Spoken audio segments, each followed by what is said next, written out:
Hello viewers, welcome to my channel online study with Bhavesh. आज की video में हम बात करने वाले हैं गॉस के नियम के बारे में।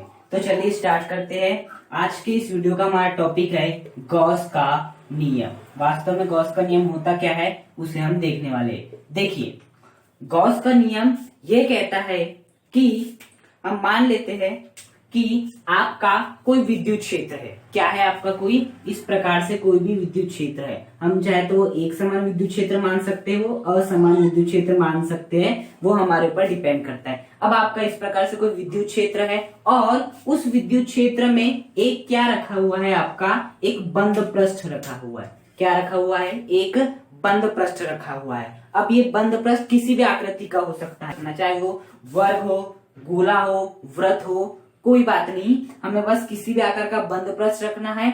तो इस बंद पृष्ठ से संबंधित जो विद्युत फ्लक्स होगा, क्या होगा? विद्युत फ्लक्स होगा। यदि आपको नहीं मालूम कि विद्युत फ्लक्स क्या होता है तो मैंने पिछले ही वीडियो में विद्युत फ्लक्स को समझाया, उससे जाकर आप देख सकते हैं, प्लेलिस्ट में आपको मिल जाएगा। ओके, तो इस बंद पृष्ठ से संबंधित जो विद्युत फ्लक्स फाई होगा उसका मान गॉस के नियम से आप निकाल सकते हैं।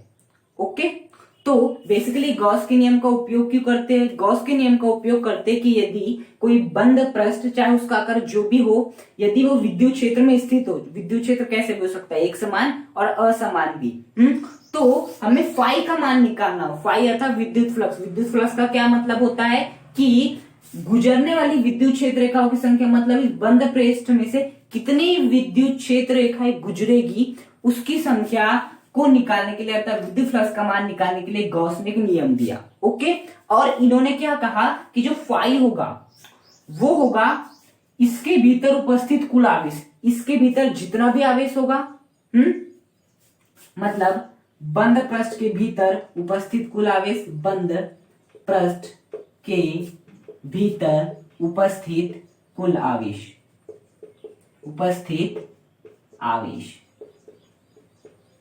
Okay, divide by epsilon not. यही है गॉस का नियम। यदि आपको किसी बंद पृष्ठ में से जो कि विद्युत क्षेत्र में स्थित है उससे संबंधित विद्युत फ्लक्स का मान ज्ञात करना है, क्या करना है? उससे संबंधित विद्युत फ्लक्स का मान ज्ञात करना है, तो आपको कुछ नहीं करना है। इस बंद पृष्ठ के भीतर जितना भी आवेश है उन सबको क्या कर दे, उनको लेना है, उनका आपको क्या करना है? योग करना है। और फिर किसका भाग लगा देना है? Epsilon not. एप्सिलॉन नॉट का मतलब क्या होता है? आपकी निर्वात की विद्युतशीलता। क्या होता है एप्सिलॉन नॉट का मतलब? निर्वात की विद्युतशीलता। ओके, और इसका मान कितना होता है? 8.854 गुणा 10 की घात -12 होता है। तो ये है आपका गॉस का नियम। यदि मैं इसे कहना चाहूं जिस प्रकार से एग्जाम में लिखते हैं, तो गॉस के नियम के अनुसार किसी विद्युत क्षेत्र में स्थित किसी भी आकार के बंद पृष्ठ से संबंधित विद्युत फ्लक्स उस बंद पृष्ठ के भीतर उपस्थित कुल आवेश और निर्वात की विद्युतशीलता के अनुपात के बराबर होता है। अर्थात फाई इज इक्वल टू बंद पृष्ठ के भीतर उपस्थित कुल आवेश डिवाइड बाय एप्सिलॉन नॉट। यदि इसे मुझे प्रतीक रूप में लिखना तो किस प्रकार लिखूंगा मैं? फाई इज इक्वल टू हो जाएगा आपका समेशन ऑफ क्यू। क्यू का मतलब आवेश, मतलब जितने भी आवेश होगा उन सबका आपको योग करना है, अपॉन एप्सिलॉन नॉट। अब हम बात कर लेते हैं गॉस के नियम से संबंधित महत्वपूर्ण बिंदुओं के बारे में। देखिए, सबसे पहला बिंदु यह है कि गॉस का नियम पृष्ठ, बंद पृष्ठ की आकार या आकृति पर निर्भर नहीं करता। मतलब गॉस का नियम आकार या आकृति पर निर्भर नहीं करता, आकार या आकृति पर निर्भर नहीं करता है। यह है फर्स्ट पॉइंट कि जो आपका गॉस का नियम है वो बंद पृष्ठ की आकार या आकृति पर निर्भर नहीं करता है। जैसे कि यदि मैं आपको एक एग्जांपल के थ्रू समझाना चाहूं तो आपका ये हो गया एक प्रकार का बंद पृष्ठ, ये हो गया आपका दूसरा प्रकार का बंद पृष्ठ, ओके, और ये हो गया आपका तीसरे प्रकार का बंद पृष्ठ। ओके, ये हो गया आपका त्रिभुज, ये हो गया आपका गोला और ये हो गया आपका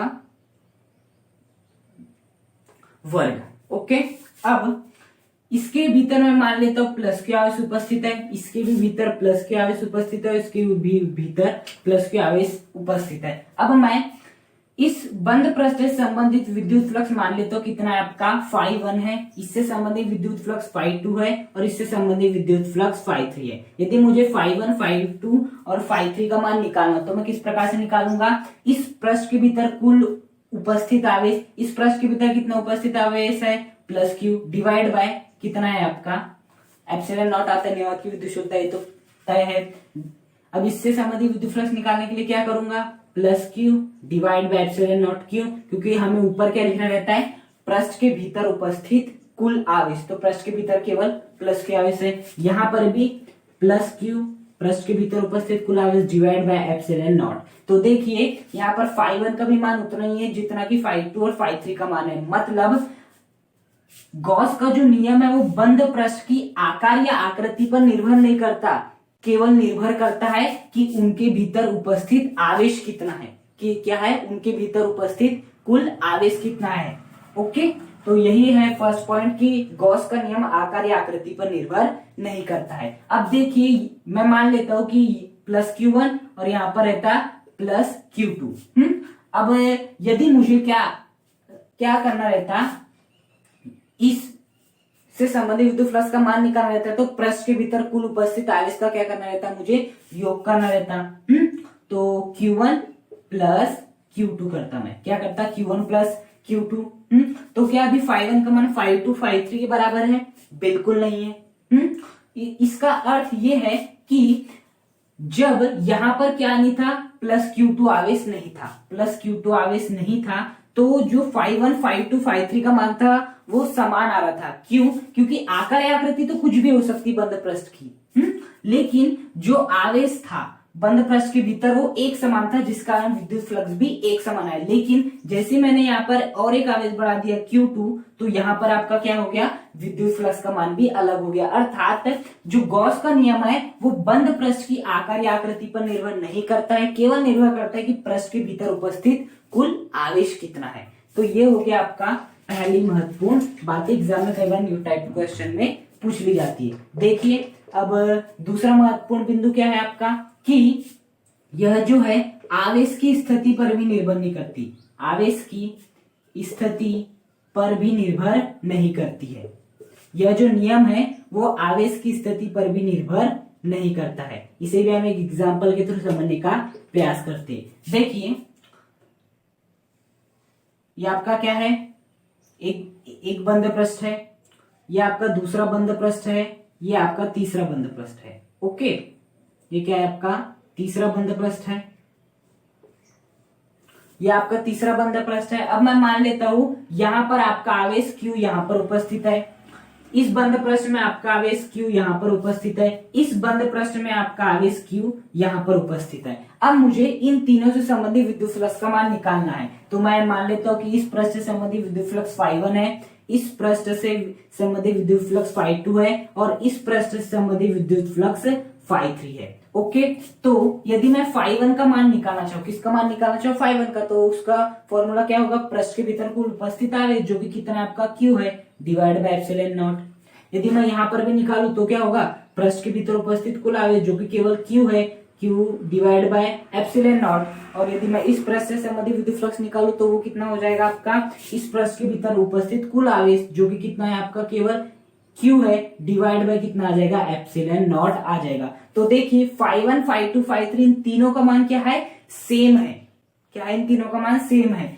वो इस बात पे निर्भर नहीं कर रहा है विद्युत फ्लक्स का मान कि आपका आवेश कहां पर उपस्थित है। यहाँ पर आवेश एकदम केंद्र में उपस्थित है, यहाँ पर थोड़ा कोने में चले गया, यहाँ पर भी कोने में चले गया है, लेकिन इनका जो विद्युत फ्लक्स है फिर भी क्या है, सेम आया। मतलब गॉस का नियम जो है वो इस बात पे भी निर्भर नहीं करता कि आवेश की स्थिति कैसी होगी, चाहे आपका आवेश की स्थिति कुछ भी हो, यदि पृष्ठ के भीतर उपस्थित आवेश सेम है तो आपकी विद्युत फ्लक्स का मान भी क्या आएगा, समान आएगा। तो ये हो गया आपका दूसरी महत्वपूर्ण बात। तीसरी महत्वपूर्ण बात ये है आपकी, इसे हम एक एग्जांपल के थ्रू समझने का प्रयास करते हैं। जैसे कि ये आपका क्या है, एक बंद पृष्ठ है। हाँ, एक बात याद रखना, ये जो आपका बंद पृष्ठ होता है ना, इसे हम गाउसियन पृष्ठ भी कहते हैं। क्या कहते हैं? गाउसियन पृष्ठ भी कहते हैं। कौन सा पृष्ठ कहते हैं? गाउसियन पृष्ठ भी कहते हैं। ओके, इस बंद पृष्ठ को हम गाउसियन पृष्ठ भी कहते हैं। अब मैं मान लेता हूं कि इसके भीतर Q1, Q2, Q3, Q4 और Q5 आवेश उपस्थित है और इसके बाहर एक Q6 आवेश उपस्थित है। ओके, अब मुझे इससे संबंधित विद्युत फ्लक्स का मान ज्ञात करना है, तो मैं क्या करूंगा, फाई इज इक्वल टू पृष्ठ के भीतर उपस्थित कुल आवेश है, इन सबको क्या कर दूंगा, जोड़ दूंगा। तो क्या हो जाएगा, Q1 plus Q2 plus Q3 plus क्या कर लेते हैं, ये Q6 बाहर उपस्थित है, फाई का मान क्या हो जाएगा, Q1 plus Q2 plus Q3 plus Q4 plus Q5 divide by क्या आ जाएगा आपका, एप्सिलॉन नॉट आ जाएगा। क्या आ जाएगा आपका, डिवाइड बाय एप्सिलॉन नॉट आ जाएगा। मतलब आपका जो फाई का मान निकलेगा, विद्युत फ्लक्स का मान निकलेगा, वो क्या निकलेगा, पृष्ठ के भीतर उपस्थित कुल आवेश जो कि इतना था, तो इनका हमें क्या करना पड़ेगा, योग करना पड़ेगा, डिवाइड बाय एप्सिलॉन नॉट। तो देखिए पृष्ठ के बाहर जो आवेश है Q6, पृष्ठ के बाहर आपका जो आवेश उपस्थित है Q6, वो विद्युत फ्लक्स में कोई भी योगदान नहीं दे रहा है। तो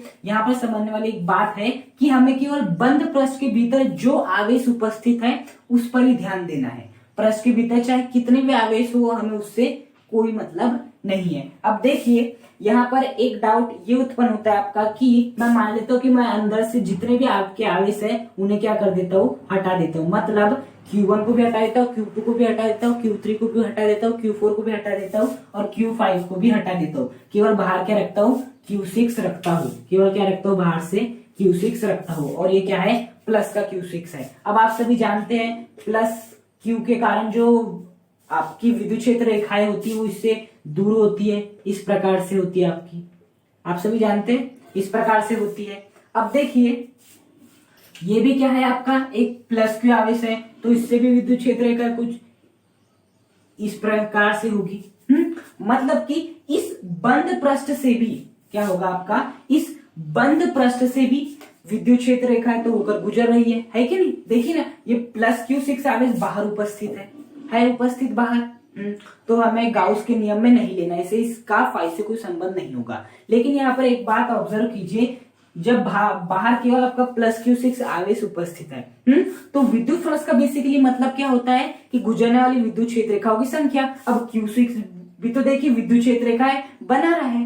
अगर आप Q6 पे ध्यान देंगे तो ये भी विद्युत क्षेत्र रेखा उत्पन्न कर रहा है, जो कि इस बंद पृष्ठ में से होके जा रही है। इस बंद पृष्ठ में से होके जा रही है, मतलब क्या होगा कि इस Q6 का भी विद्युत फ्लक्स में योगदान होना चाहिए। लेकिन गॉस ने तो बोल दिया नहीं, इसका योगदान होता ही नहीं विद्युत फ्लक्स में। अब ऐसा क्यों, यहां पर एक बात ध्यान दीजिए। देखिए यहां पर विद्युत क्षेत्र का अंदर भी आ रही है, साथ ही साथ बाहर भी जा रही है।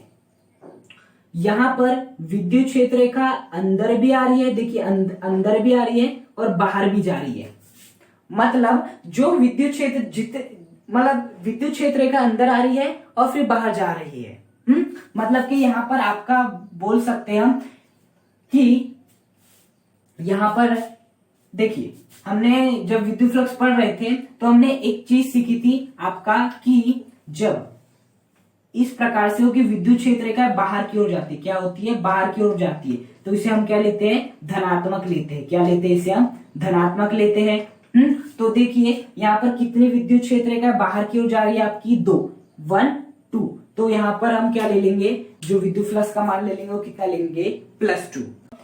आपकी जो विद्युत क्षेत्र रेखा है वो बाहर से अंदर की ओर आती है। कहां से कहां तक, बाहर से अंदर की ओर आती है, तो इसे हम क्या लेते हैं, ऋणात्मक लेते हैं विद्युत फ्लक्स को। तो देखिए यहाँ पर 2 विद्युत क्षेत्र रेखाएं अंदर की ओर आ रही है। देखिए ना, 2 विद्युत क्षेत्र रेखाएं बाहर से अंदर की ओर आ रही है और अंदर से बाहर भी जा रही है, तो इसलिए हमने +2 लिए। अब देखिए 2 विद्युत क्षेत्र का अंदर आ रही है, मतलब जो विद्युत फ्लक्स का मान आएगा वो ऋणात्मक होगा। अब देखिए यहाँ पर कितनी विद्युत क्षेत्र का अंदर की ओर आ रही है, 2 विद्युत क्षेत्र का अंदर की ओर आ रही है, तो आपका जो विद्युत फ्लक्स होगा वो कितना हो जाएगा, -2। तो देखिए +2 -2 को क्या कर देंगे, कैंसिल कर देंगे और आंसर कितना आ जाएगा, 0। इसी कारण ये कहा जाता है कि पृष्ठ के बाहर जो उपस्थित आवेश है उसका विद्युत फ्लक्स में कोई भी योगदान नहीं होता है। अब यदि हम बात करें जब केवल पृष्ठ के भीतर क्या हो, केवल अब यदि हम बात करें कि पृष्ठ के भीतर यदि केवल Q1, Q2,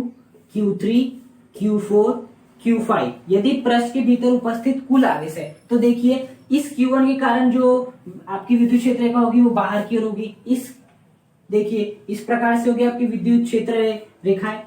आपकी जो विद्युत क्षेत्र रेखा होगी वो कुछ इस प्रकार से होगी। अब यहाँ पर देखिए, यहाँ पर विद्युत क्षेत्र रेखा केवल बाहर जा रही है, अंदर की ओर नहीं आ रही है। केवल बाहर की ओर जा रही है, अंदर की ओर नहीं आ रही। केवल बाहर की ओर जा रही है, अंदर की ओर नहीं आ रही। इसलिए गॉस ने ये कहा कि बंद पृष्ठ के भीतर उपस्थित जो भी आवेश होगा उसका योगदान फाई में होगा अर्थात विद्युत फ्लक्स में होगा, लेकिन जो बाहर उपस्थित आवेश होगा उसका योगदान विद्युत फ्लक्स में नहीं होगा। और इसका हम कारण भी समझ चुके हैं। तो आज की वीडियो में हमने गॉस के नियम को पढ़ा।